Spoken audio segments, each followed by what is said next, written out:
The flesh-eaters of Renth.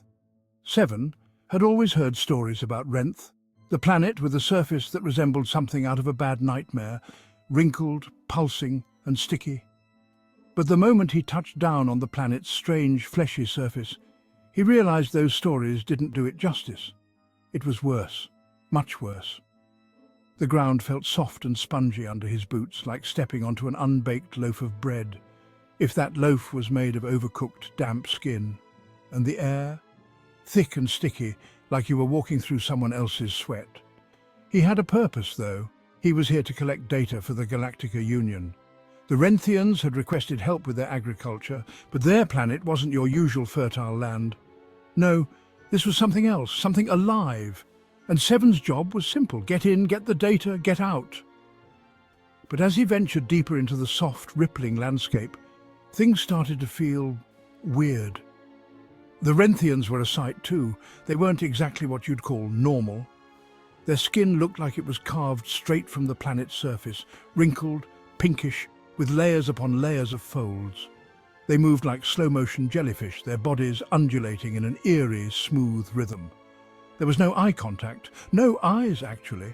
Instead, fleshy tendrils extended from their foreheads, twitching and vibrating as if they were smelling the air.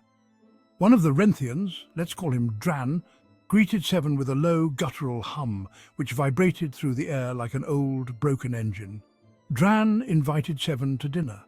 "Dinner?" Seven asked, nervously eyeing the wrinkled ground beneath him. "Yes, yes," Dran hummed, his body pulsating in excitement. "You will love Life Sap. It's our most delicious offering."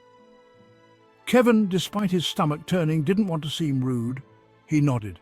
Dinner was not what he expected. At first, Kevin assumed the gelatinous blobs in the center of the room were some kind of bizarre fruit. But when one of the blobs opened and revealed soft, squirming creatures, he nearly lost it. They were alive. They were alive, wriggling and pulsing in the same grotesque rhythm as the planet itself. The Renthians ate them whole, tendrils darting out to wrap around the creatures, pulling them inside their circular mouths like vacuum cleaners on steroids. Seven's stomach twisted. He politely tried to push the squirming food away from his plate, but Dran noticed. "Is something wrong?" Dran asked, his tendrils twitching. I'm just not used to, the texture," Kevin stammered. "You must try," Dran insisted. "It is vital. We have learned to feed from the planet itself. It gives us life." And that's when it hit him. The planet alive. The entire world was a living organism, its wrinkled skin pulsating with life and energy. And the Renthians? They weren't just eating food, they were feeding off the planet's very essence. He was standing on the surface of a giant, hungry, parasitic creature that had been using its inhabitants for centuries. "Are you feeding off the planet?" Kevin asked, his voice shaky. The Renthians hummed in unison. "Of course, it gives us sustenance. It is why we live." But Seven wasn't thinking about food anymore. His brain was racing with the horrifying realization that the planet was slowly dying. The star it orbited was fading, and the planet's pulse was weakening. If the Renthians didn't leave soon, they would all perish along with it. "I need to go back," Kevin said suddenly. "I think I have what I need." Dran, still humming, led him back to his ship. But just before Seven climbed aboard, he turned to Dran one last time. "What happens when the planet dies?" Seven asked. Dran paused, his tendrils twitching in contemplation. "Then we will die," he said simply.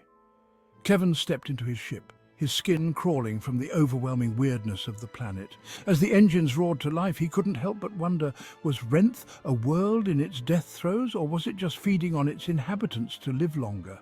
Either way, Seven was glad to be leaving that living nightmare behind.